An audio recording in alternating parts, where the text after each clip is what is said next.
Everyone, आज मैं आप लोगों को अकाउंट्स पढ़ाऊंगी। So let's start and unlock your full potential and join the page study smarter with Afiya. ये टॉपिक अकाउंटिंग की, ये टॉपिक 11th 12 ग्रेजुएशन और मास्टर के लिए सभी के लिए इम्पॉर्टेंट है, क्योंकि ये बेसिक टॉपिक्स है। मैं बहुत शुरू से शुरुआत करूँगी और इसे हम लोग डेप्थ में पढ़ेंगे। आज मैं आप लोगों को introductions of accounting पढ़ाऊंगी। So are you ready to take your study game to the next level? Then say goodbye to stress and hello to effective learning with Afia by your side. Okay? Then start introductions of accounting। आज हम लोग क्या क्या topic cover करने वाले इसमें? तो आज हम लोग meaning of accounting, definitions of accounting, process of accounting, importance of accounting, users of accounting information means users कौन इसके, इसमें दो तरह के यूज़र्स होते हैं जो हम आगे पढ़ेंगे, इंटरनल यूज़र्स और एक्सटर्नल यूज़र। अकाउंटिंग किन किन के लिए इम्पॉर्टेंस होता है वो इस पर डिस्क्राइब करेंगे। टाइप्स और ब्रांचेस ऑफ अकाउंटिंग, कितने टाइप्स होते अकाउंटिंग के।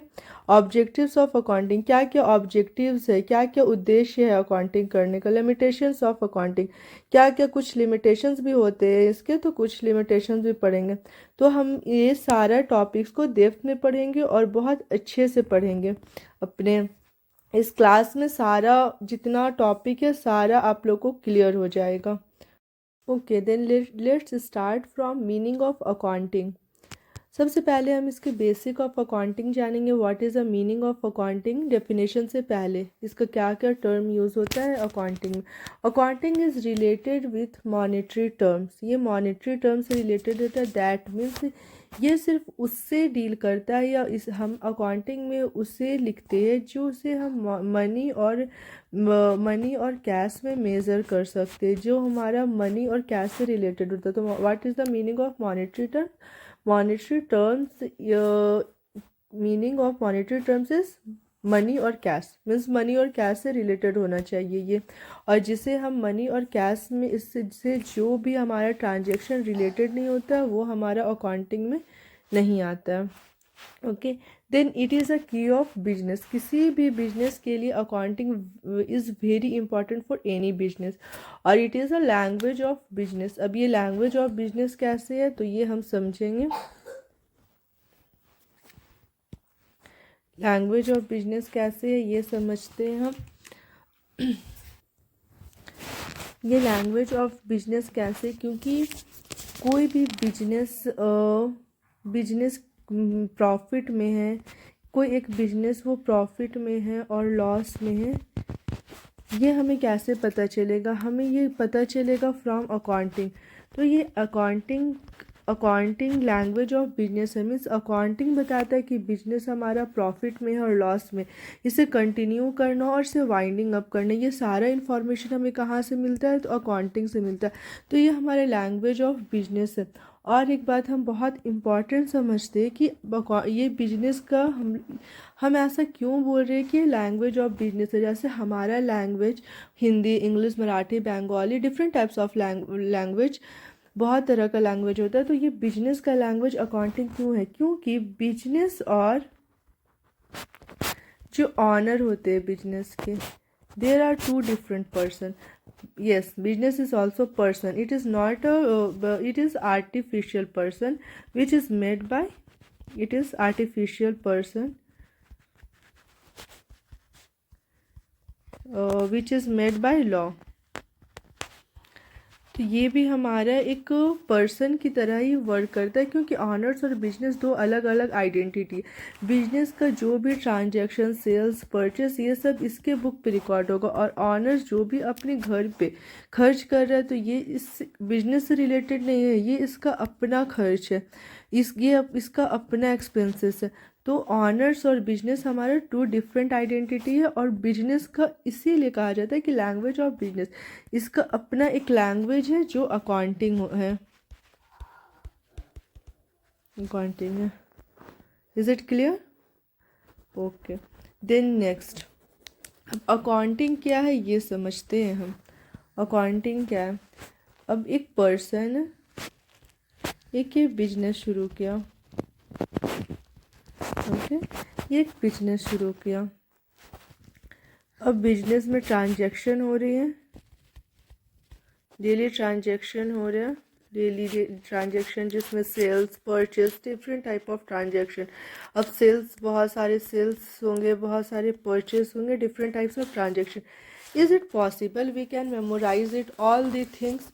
No, is it not possible, it is not possible.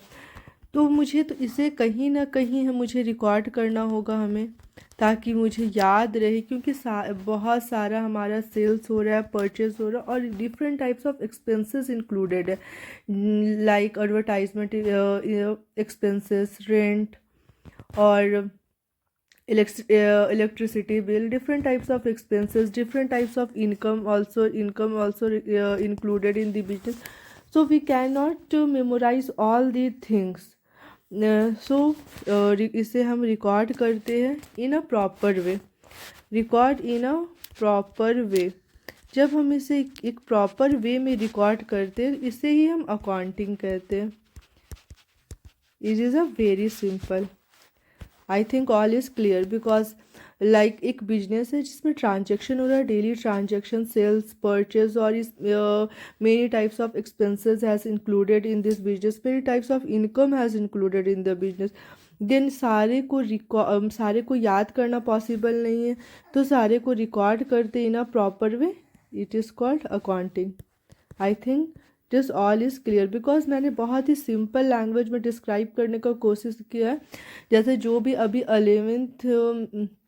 Eleventh में या 10th के जस्ट बाद 11th में कॉमर्स स्ट्रीम लेना चाहते हैं, या फिर किसी भी बिजनेस से पर्पज़ से कोई अकाउंटिंग सीखना चाहते हैं, तो उनके लिए मैंने बहुत बेसिक से इसे पढ़ाना शुरू किया, और बहुत बेसिक से बहुत ही ईजी वे में, और बहुत ही ईजी वर्ड का भी यूज़ किया, ताकि आपको सभी को समझ आ जाए। Okay, then all, I think all is clear. Okay, meaning सारा कंप्लीट हो गया, मीनिंग सभी को समझ आ गया, बहुत ही इजी वे में मैंने मीनिंग समझाया था। नेक्स्ट टॉपिक हम पढ़ेंगे definitions of accounting. Definitions of accounting, it is defined by AICPA, the American Institute of Certified Public Accountant. Okay, defines 1941. Accounting is an art of recording, classifying, and summarizing in a significant manner and in terms of money and event which are in parts at least of financial character and interpreting the result thereof. अब आप सोच रहे हों कि वाह, इतना बड़ा paragraph, अब हम इसे कैसे लर्न करेंगे, एग्ज़ाम में कैसे लिखेंगे, और इसे कैसे समझेंगे? तो डोंट वरी अबाउट दैट, मैं इसे बहुत इजी वे में समझाऊंगी, ताकि आपको ये अभी पढ़ते के साथ याद हो जाएगा। इसे आपको अलग से बैठ कर वापस से रिवाइज कर कर पढ़ने की ज़रूरत नहीं है। आप इसे वीडियो के साथ साथ आप अपना मीन्स लर्न भी करेंगे और मेमोराइज भी करेंगे इन स्मार्टर वे। ऐसे मैंने पहले ही कहा था कि हम बहुत ही स्मार्टर वे में पढ़ेंगे, और आप इसे रट्टा नहीं मारेंगे। ओके, देन स्टार्ट करते। Accounting is an art, accounting art है, ये समझिए। अकाउंटिंग आर्ट है क्योंकि अकाउंटिंग को हम लोग डिफरेंट तरह से इसे मीन्स डिस्क्राइब नहीं, मतलब इसे मेंटेन करते हैं। बहुत कोई कुछ तरीका, मतलब इसमें डिफरेंट टाइप्स ऑफ मेथड होते हैं, कोई कुछ मेथड को अपनाते हैं, कोई दूसरे कुछ मेथड को अपनाते हैं। तो इस तरह से ये आर्ट है, और ये साइंस भी है। इसे हम आगे डिस्क्राइब करेंगे कि ये साइंस कैसे है। तो accounting is an art of recording, classifying and summarizing in a significant manner and in terms of money, means इसे record, it is the art of recording. First of all हम समझते हैं what is recording. रिकॉर्डिंग ये related है general से, जिसमें हम purchase से सेल्स जो भी हमारा, ये जनरल हम बहुत डिस्क्राइब में बहुत अच्छे वे में आगे पढ़ेंगे, क्योंकि it is a very very important chapter for accounting. Accounting का बेसिक है जनरल, इसे हम बहुत ही अच्छे से कवर करेंगे। बट अभी के लिए हम रिकॉर्ड कैसे करते हैं, रिकॉर्डिंग में हमारा क्या आता है, जनरल एंट्री जो पास करते हैं वो हमारा रिकॉर्डिंग है। तो क्या है, accounting is an art of recording. Then classifying classifying में क्या होता है, क्लासीफाइंग में हमारा लेज़र क्रिएट करते हैं, लेज़र दैट मीन्स हम क्लासीफाई करते हैं। जैसे सेल्स है तो इसका अलग अकाउंट बनाते हैं, परचेस का अलग अकाउंट बनाते हैं, तो it that's of type of classifying. तो क्या है, accounting is an art of recording, classifying and then summarising. ये समराइजिंग में क्या है, समराइजिंग में हम ट्रायल बैलेंस बनाते हैं, समराइज करते हैं सभी को। इसी में प्रॉफिट एंड लॉस अकाउंट और बैलेंस शीट भी इसी पे आ जाता है, profit and loss and balance sheet.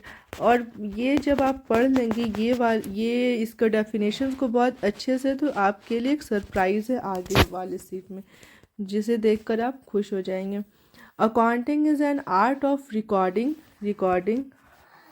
I explained it, classifying and summarizing. Accounting is an art of recording, classifying and summarizing in a significant manner and in terms of money. मैंने सबसे पहले starting में chapter शुरू करने से पहले ही बताया था कि अकाउंटिंग मेरा मनी से रिलेटेड होता है। जो इवेंट, जो पार्ट्स मेरा मनी से, जो टर्म्स ऑफ मनी से रिलेटेड होता है, उन्हीं को हम अकाउंट्स में रिकॉर्ड करते हैं।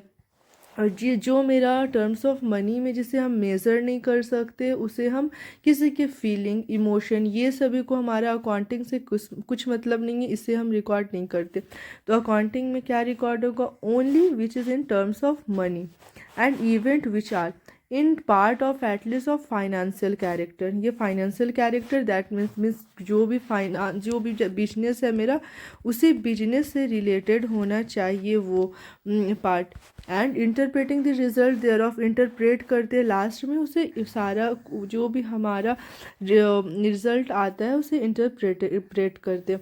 तो अब आप फिर से मैं डेफिनेशन पढ़ती हूँ, अब आप लोगों को ये सारा ईजी लगेगा। Accounting is an art of recording, classifying and summarizing in a significant manner and in terms of money। देखो, accounting is an art of recording, classifying and summarizing in a significant manner and in terms of money and event which are in part at least of financial character and interpreting the result thereof। Is it clear?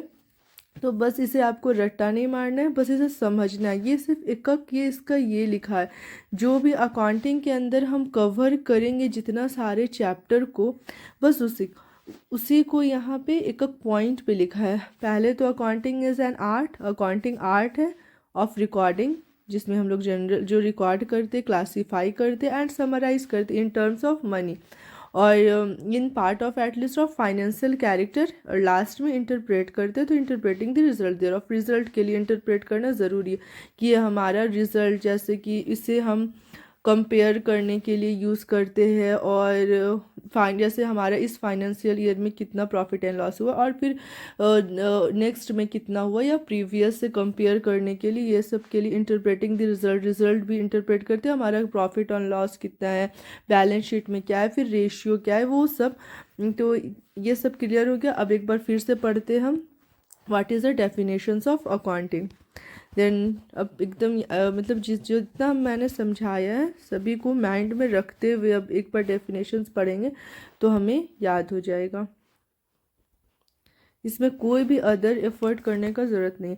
Accounting is an art of recording, classifying and summarizing in a significant manner and in terms of money and event which are in part at least of financial character and interpreting the result thereof।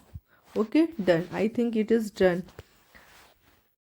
then हम अपने third topic की तरफ आगे बढ़ते हैं, process of accounting. हमने पिछले topic में क्या पढ़ा था, definitions of accounting and process of accounting which is inter related with each other, और दोनों एक दूसरे से मिलते जुलते हैं। मीन्स दोनों में जो मैंने अकाउंटिंग में आप लोगों को पढ़ाया था सेम उसे ही अपने माइंड में रखिएगा और उसी से हम लोग आगे बढ़ेंगे, इस पर कुछ भी एक्स्ट्रा नहीं है। तो उसे अगर आपने बहुत अच्छे से समझा था तो इसमें हमें सिर्फ 2 मिनट्स लगेगा अराउंड, और ये सारा टॉपिक कवर हो जाएगा। इतना बड़ा टॉपिक मीन्स इसमें एक एक टॉपिक में एक्सप्लेन करना, ये सारा कवर हो जाएगा बस only 2 minutes. First of all identifying the, कैसे हम लोग इसमें आप बस एक शॉर्ट टर्म भी याद कर सकते हैं। इसे हम आई से इंडिकेट कर सकते हैं, इसे हम एम से इंडिकेट कर सकते हैं, इसे आर से, इसे सी से, इसे एस से, इसे ए से, इसे सी से। IMRCSAC। इसे कुछ हम नॉर्मल नेम भी दे सकते हैं, पर अभी तुरंत ये अभी नहीं। तो फिर ये आई से क्या हो गया, identifying of financial transactions and event. मैंने आपको पहले ही समझाया था कि कोई किसी भी बिजनेस में सबसे पहला क्या होना चाहिए कि उसमें फाइनेंशियल ट्रांजेक्शन्स होना चाहिए और फाइनेंशियल ट्रांजेक्शन्स एंड इवेंट होना चाहिए। दैट मीन्स ये हमारा क्या चीज़ है, ये हम इसमें हमारा सेल, परचेस, ये सारा इवेंट इसमें कैरी करना चाहिए। तो हम क्या करेंगे, सबसे पहले हम आइडेंटिफाई करेंगे फाइनेंशियल ट्रांजेक्शन्स एंड इवेंट है कि नहीं है। नेक्स्ट हम मेजरिंग द आइडेंटिफाइंग ट्रांजेक्शन्स, जो भी ट्रांजेक्शन्स आइडेंटिफाई किया वो हमारा मेजरिंग, दैट मीन्स हमारा वो मनी टर्म्स में होना चाहिए जिसे वी कैन मेज़र, जिसे हम मेज़र कर सकते हैं, जिसे हम पहले इस सबसे पहले अकाउंटिंग के स्टार्टिंग से हम पढ़ते आ रहे कि accounting is related with monetary terms. वो मॉनेटरी टर्म्स में होना चाहिए, उसमें फाइनेंशियल ट्रांजेक्शन्स होना चाहिए और वो मेजरेबल मीन्स वो बिजनेस से रिलेटेड होना चाहिए। दोनों का मतलब ये है कि मॉनेटरी टर्म्स में फाइनेंशियल ट्रांजेक्शन्स होना चाहिए, मॉनेटरी टर्म्स, और ये which is related with business terms which is measuring the identified transactions. Okay. Then recording मैंने पहले ही समझाया था, जिसमें जो अकाउंटिंग डेफिनेशंस ऑफ अकाउंटिंग में रिकॉर्डिंग के अंदर क्या करते हैं, जनरल एंट्री पास करते हैं। जनरल एंट्री दैट मीन्स हमने सेल्स किया, परचेस किया, सारा एंट्री। जैसे सेल्स किया तो कैश में सेल्स होगा, क्रेडिट में सेल्स होगा, all the things has recorded in general. तो जनरल में हम क्या करते हैं, रिकॉर्डिंग करते। तो ये हमारा थर्ड प्रोसेस है। फोर्थ प्रोसेस क्या है, क्लासीफाइंग क्या करते हैं, लेज़र में क्लासीफाई करते हैं, जिसमें हम सेल्स अकाउंट बनाते हैं, परचेस अकाउंट बनाते हैं। इस तरह से हम इस पे अकाउंट्स क्रिएट करते हैं। इस पे हम सेल्स अकाउंट, परचेस अकाउंट, इस तरह से हम सेल्स अकाउंट, परचेस अकाउंट, इस तरह से हम क्रिएट करते हैं क्लासीफाइंग में। अब देन समराइजिंग, इसके बाद टॉपिक आता है समराइजिंग में क्या करते हैं, समराइज करते ऑल दी ट्रांजेक्शन, जो भी हम सेल्स इस जनरल में जो भी हम रिकॉर्ड किए, क्लासीफाई किए लेज़र में। देन ट्रायल बैलेंस में जो भी लेज़र का बैलेंस अमाउंट होता है उसे ट्रायल बैलेंस में ट्रांसफ़र करते हैं। ये हम सारा पढ़ेंगे पर आगे अभी तो बेसिक अकाउंट्स पढ़े, ये थ्योरी है, पर ये सारा हमारा न्यूमेरिकल पार्ट्स है। ये हम सारा अच्छे से एग्जाम्पल के साथ कवर करेंगे, 1 बाय 1 टॉपिक कवर करेंगे। First of all journal, then ledger, trial balance, profit and loss account, balance sheet, all are covered in the accounting book. और this is not included in this chapter, but ये सारा अलग अलग chapter है, ये बहुत ही vast सारा अलग अलग चैप्टर। इसमें सबसे इम्पॉर्टेंट चैप्टर क्या है, general is very very important chapter, ये मैंने पहले ही बताया। तो ये सबसे इम्पॉर्टेंट चैप्टर है। और देन ये हो गया रिकॉर्डिंग, क्लासीफाइंग, समराइजिंग में हम ट्रायल बैलेंस बनाते हैं, बैलेंस शीट और पहले profit and loss account, then balance sheet. Okay, ये फिफ्थ टॉपिक हो गया। फिर 6 में analysing and interpretation, accounting ratio, comparative financial statement, analyse reports and performance, ये सब एनालाइज करने के लिए। Then in the last of the process of accounting, that is communicate क्यों, रिपोर्ट तैयार किया जाता है। और ये रिपोर्ट हमारा कौन यूज़ करता है, ये यूज़र्स यूज़ करते हैं, जिसमें हमारा इंटरनल यूज़र्स भी इंक्लूडेड होते हैं और एक्सटर्नल यूज़र भी इंक्लूडेड होते हैं। तो कम्युनिकेशन मतलब रिपोर्ट इसीलिए तैयार किया जाता है क्योंकि ये हमारा एक कम्युनिकेशंस का मीडियम होता है। How to communicate with business, हम कैसे कम्युनिकेट कर सकते हैं बिजनेस से, तो हमारा कम्युनिकेटिंग रिपोर्ट ये तैयार करता है। तो लास्ट में हम लोग प्रोसेस ऑफ अकाउंटिंग में रिपोर्ट तैयार करते हैं, जैसे हम यूज़र्स और ये सबको इंफॉर्मेशन, अकाउंटिंग इंफॉर्मेशन प्रोवाइड करने के लिए इंटरनल यूज़र्स को और एक्सटर्नल यूज़र्स को। ओके, देन फिर हम शुरू से समझते हैं कि क्या क्या है हमारा process of accounting. Process of accounting हमारा identifying of financial transactions and event, I से डिनोट करके याद कर सकते हैं, IMRCSAC। इसे कुछ आप शॉर्ट नेम भी दे सकते हैं जो आपको याद रहे। Identifying of financial transactions and event, second measuring the identified transaction, third recording, fourth classifying, fifth summarising, six analysing and interpretations, और सेवेंथ कम्युनिकेटिंग। तो ये सारा मेरा प्रोसेस ऑफ अकाउंटिंग होता है। ये मेरा प्रोसेस ऑफ अकाउंटिंग जो मैंने शुरू में भी डेफिनेशंस ऑफ अकाउंटिंग में भी पढ़ाया था।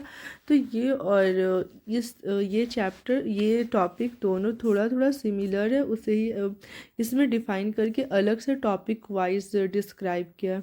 तो अगर आप वो अच्छे से समझ गए तो इसे बस टॉपिक वाइज उसी पिछले चैप्टर को लिख देना, तो ये आपका कवर हो जाएगा। तो then is it clear, all the clear process of accounting? I think it is clear. Then move to next topic. Next, why accounting is important.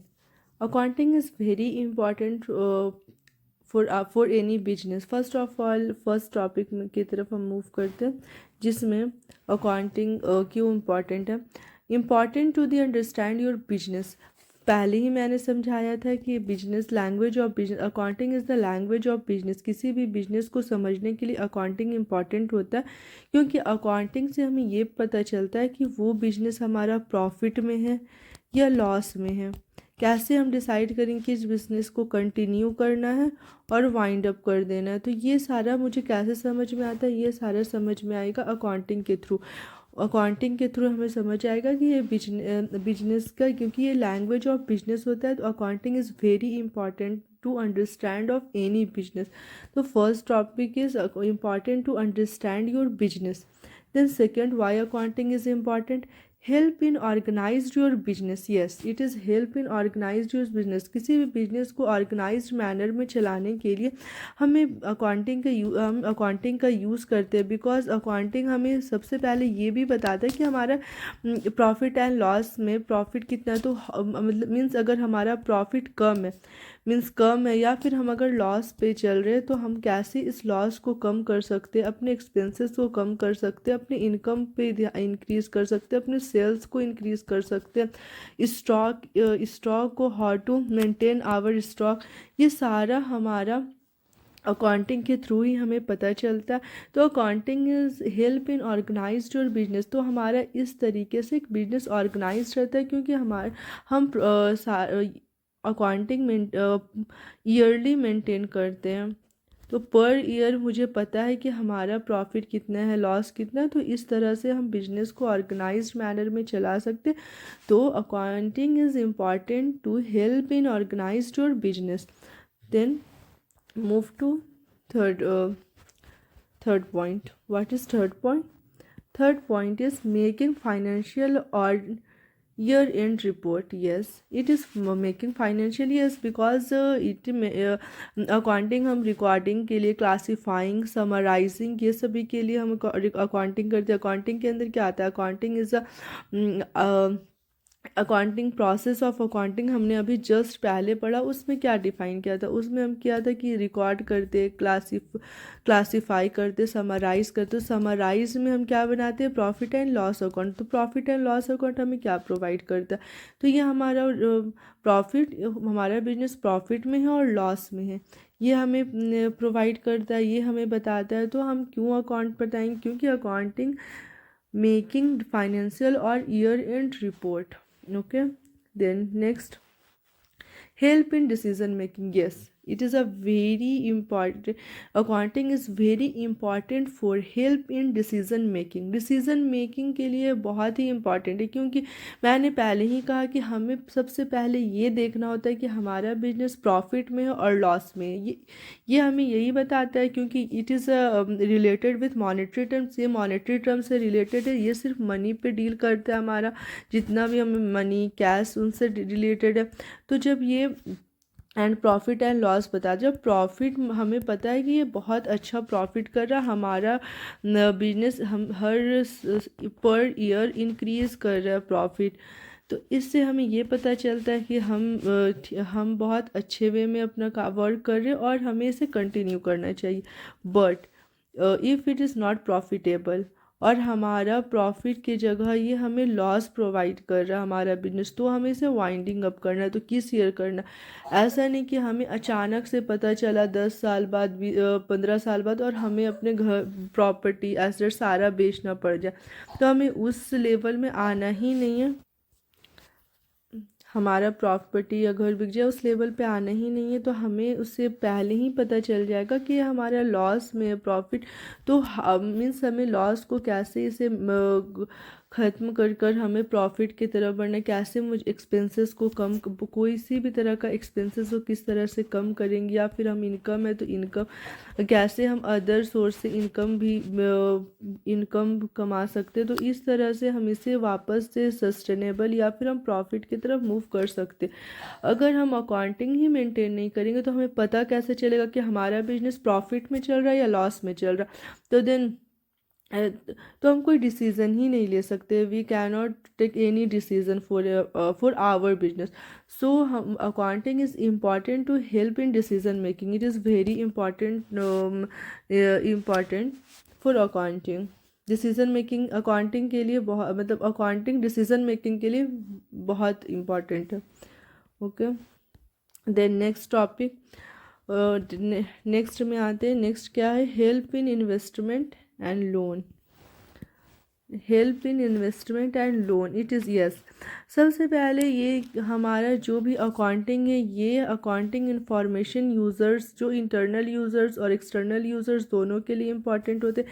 तो एक्सटर्नल यूज़, इसे हम आगे पढ़ेंगे। तो एक्सटर्नल यूज़र्स जो होते हैं उस पर कौन कौन से आते हैं, इन्वेस्टर आते हैं, इन्वेस्टर होते हैं बहुत सारे, इन्वेस्टर होते हैं, शेयर्स होल्डर होते हैं। तो ये हमारा कैसे पता करेंगे कि हमारा बिजनेस प्रॉफिट में है और लॉस में, और हमें इस बिजनेस पे हमें इन्वेस्ट करना चाहिए नहीं करना चाहिए, किस कैसे उन्हें पता चलेगा।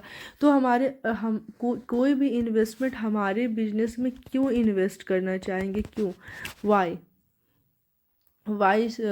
दे should invest our business, why. तो वो हमारे बिजनेस में तब इन्वेस्ट करेंगे जब उन्हें रियलाइज़ होगा कि वो प्रॉफिट अर्न करेंगे और हमारा बिजनेस प्रॉफिटेबल बिजनेस है और उन्हें उनका रिफंड मिलेगा। जैसे किसी भी तरह का उन्होंने किसी भी तरह का शेयर्स या इंटरेस्ट उनका है तो वो उन्हें मिलेगा, तो तभी वो हमारे बिजनेस में इन्वेस्ट करेंगे। तो इन्वेस्टमेंट के लिए हमारा अकाउंटिंग बहुत ज़रूरी, accounting is very important for investment. और लोन, यस, लोन के लिए भी ये इम्पॉर्टेंट है, क्योंकि बैंक वो हमें लोन कब देगी।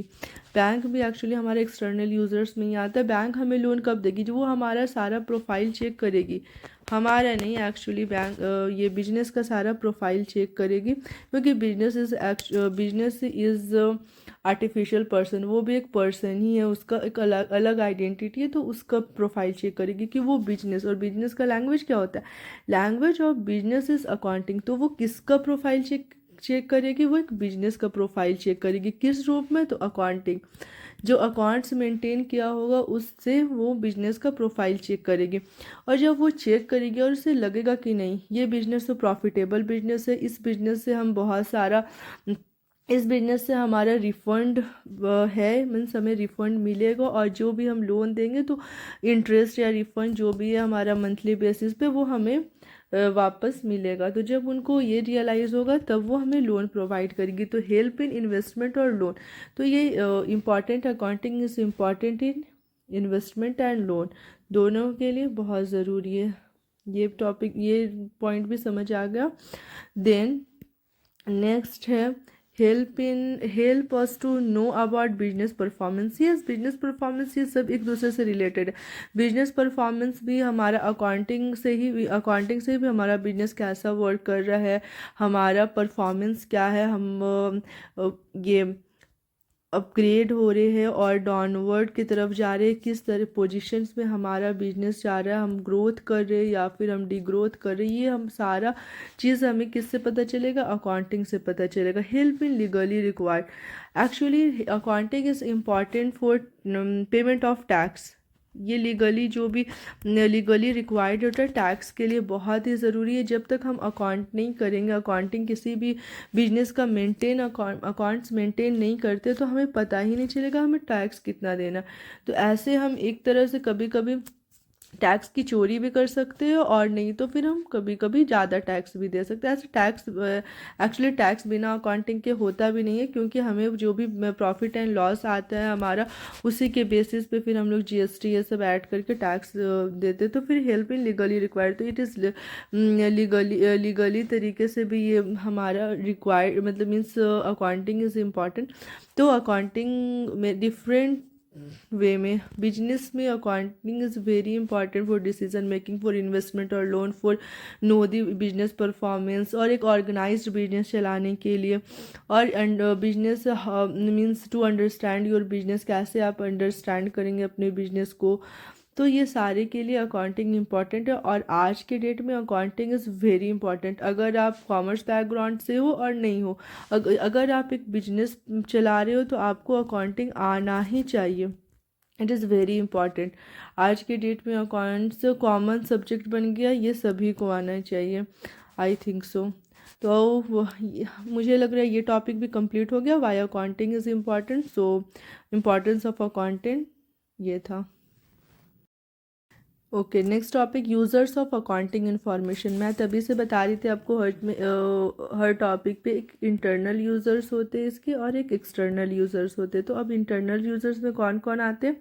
इंटरनल यूज़र्स में ऑनर्स, जो हमारे मीन्स इंटरनली इन्वॉल्व होते हैं बिजनेस से, वो डायरेक्ट इन्वॉल्व होते हैं एक्चुअली बिजनेस से. जो बिजनेस को ऑनर्स होता है, इससे हमारा अकाउंटिंग इन्फॉर्मेशन चाहिए होता है. देखते हैं वो कि हमारा बिजनेस प्रॉफिट एंड लॉस कितना कमा रहा है, कितना इसका अकाउंटिंग रेशियो, बैलेंस शीट क्या है, स्टॉक कितना है, परचेस कितना है, सेल्स कितना, वो सारा चीज़ देखना.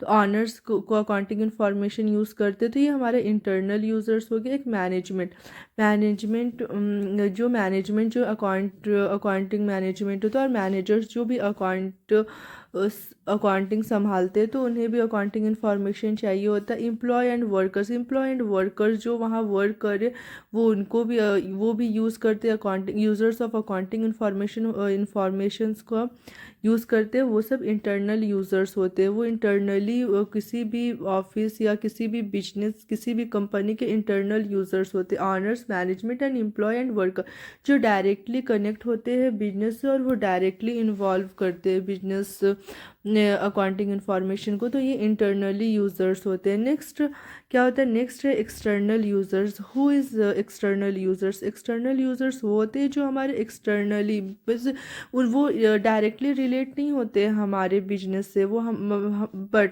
वो इफ़ेक्ट करते हमारे बिजनेस को, और वो एक्सटर्नल, वो बाहर के पर्सन होते हैं. तो एक्सटर्नल यूज़र्स में कौन कौन आएगा.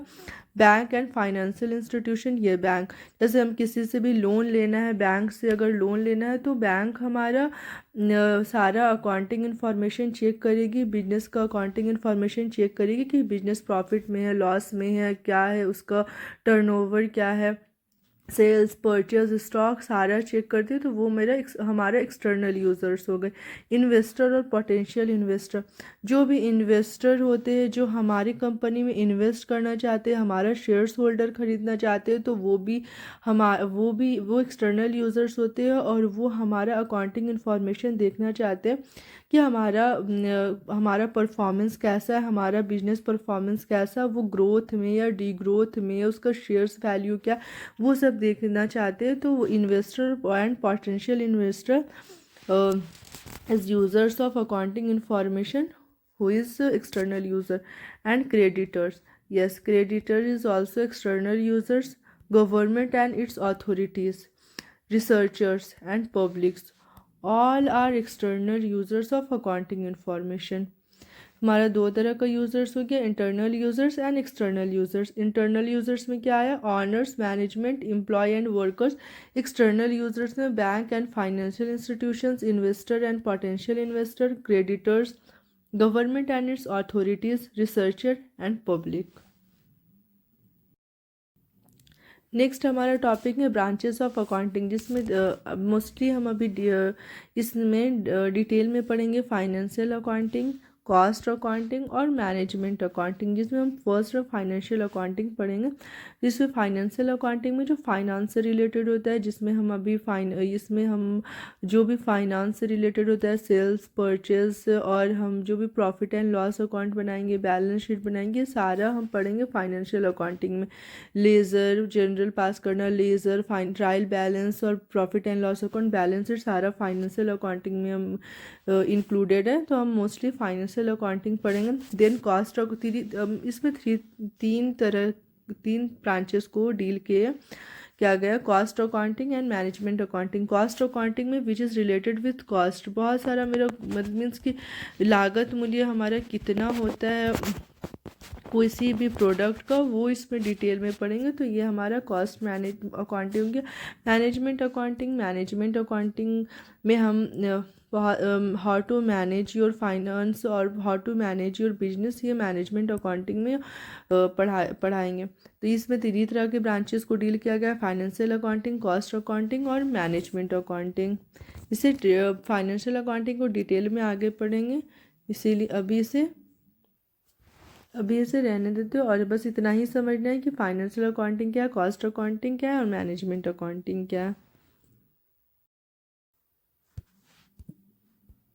नेक्स्ट टॉपिक है हमारा objectives of accounting. Objectives of accounting में उद्देश्य क्या होता है अकाउंटिंग का, वो डील करेंगे।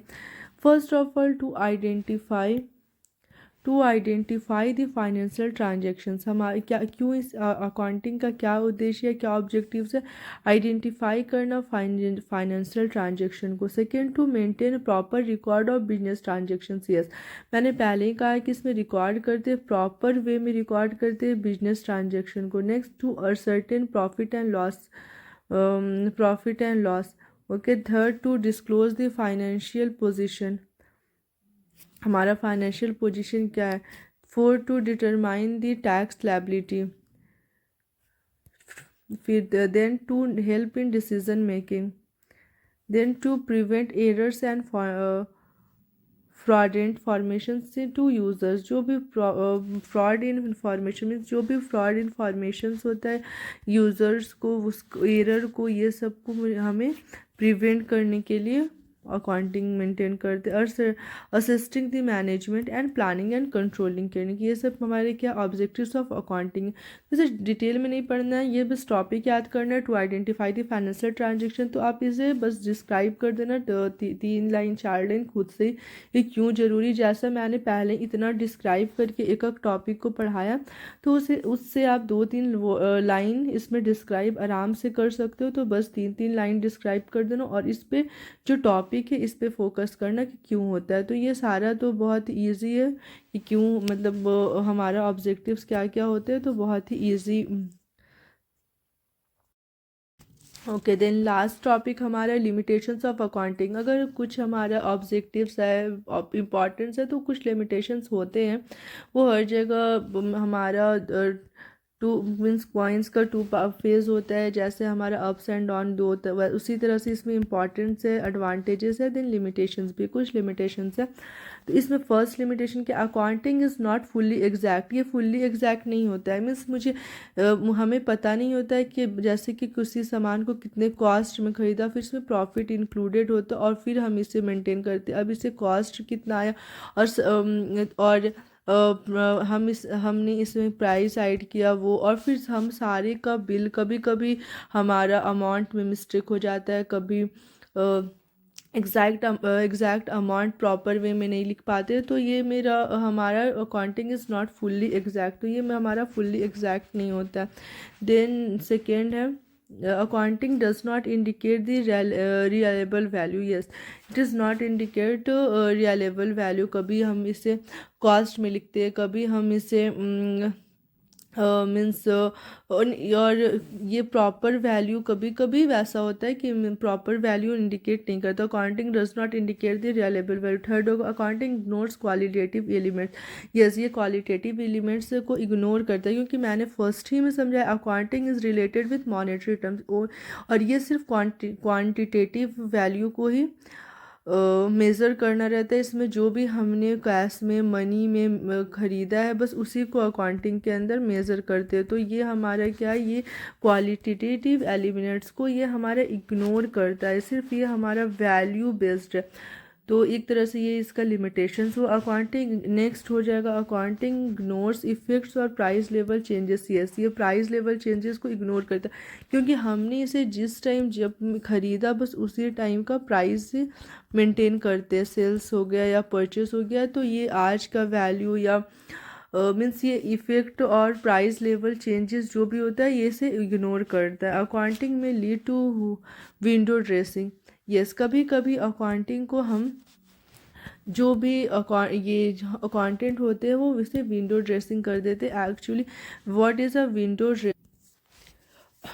ड्रेसिंग में क्या होता है, मैनिपुलेट करते हैं अकाउंट्स को, accounting manipulate the accounting of the financial statement. जैसे हम फाइनेंशियल स्टेटमेंट जो भी हमारा उसे हम कभी कभी बेटर पोजीशंस में शो करना चाहते हैं, इसे हम बेटर पोजीशन में दिखाने के लिए मैनिपुलेट करते हैं कि हमारा कंपनी बेटर पोजीशंस में। एक्चुअल में ये नहीं होता, तो ये हम accounting by through the accounting कर सकते हैं। जैसे हम बैंक से, अगर हमें बैंक से लोन लेना है, किसी इन्वेस्टर से इन्वेस्ट कराना है अपने बिजनेस में, तो बहुत लोग विंडो ड्रेसिंग करते हैं, तो ये इसमें पॉसिबल है। It is a limitations of accounting. And at last unrealistic information. कभी कभी ये अनरियलिस्टिक इन्फॉर्मेशन भी प्रोवाइड कर देता है जो रियल नहीं है। इसी से विंडो ड्रेसिंग करने के लिए अनरियलिस्टिक इन्फॉर्मेशन प्रोवाइड कर देता है। ये सारा हमारा लिमिटेशंस ऑफ अकाउंटिंग होता है। Accounting is not fully exact. Accounting does not indicate the reliable value. Third, accounting ignores qualitative eliminates, क्योंकि ये सिर्फ क्वांटिटेटिव एलिमिनेट्स पर फोकस करता है। फोर्थ, अकाउंटिंग इग्नोर्स इफेक्ट और price level changes. Fifth, accounting में लीड टू विंडो ड्रेसिंग। और last, unrealistic informations provide करता है कब। तो ये सारा हमारा लिमिटेशंस ऑफ अकाउंटिंग है। Okay, thank you everyone. अगर आप लोगों को ये वीडियो अच्छा लगा तो सब्सक्राइब कीजिए, शेयर कीजिए और बेल आइकन का बटन ज़रूर दबाइए। अगर आप लोगों के लिए ये वीडियो इन्फॉर्मेटिव लगा और अगर लगा कि ये बहुत अच्छे डिटेल में पढ़ाया गया तो ज़रूर से ज़रूर शेयर कीजिए। Okay then, thank you.